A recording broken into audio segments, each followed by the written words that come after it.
Hey guys, welcome back to my channel.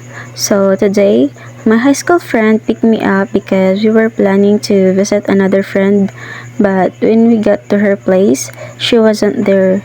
She had to go somewhere, so we decided that we'll just come back when she's around. While waiting, we thought of hanging out and visiting the Nazareth Shrine, the same place we went to before with Pia. If you've seen that vlog, the view there is honestly so beautiful, guys. You could see the top. Even on the way there, guys, the view was so beautiful. It's all nature and it just feels so peaceful. We can't go inside. Upstairs.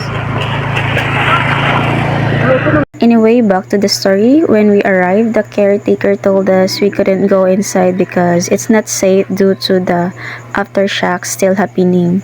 But he said we could go up at the back area, just not all the way to the top.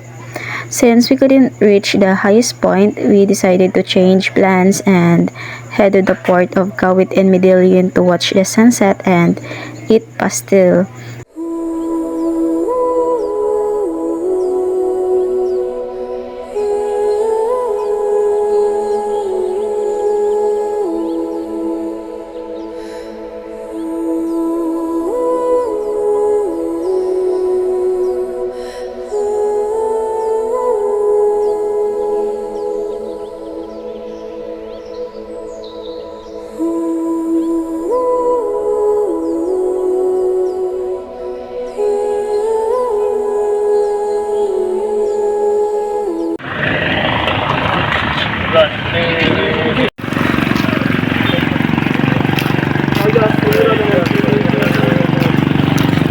Ayan pa tayo.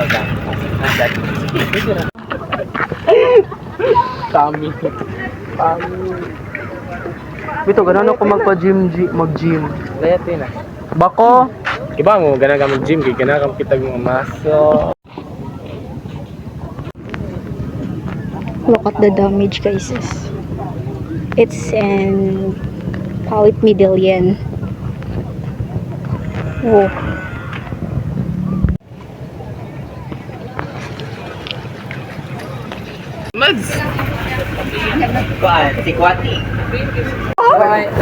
So we're now heading back to our friend's place. Take care. Sabi na ko ay nga. Make up pa, wa pa ka lipstick niya kanang baka kumain wa ka sa karon guys. Lago ito. Ingit-ingit kayo. We're going home.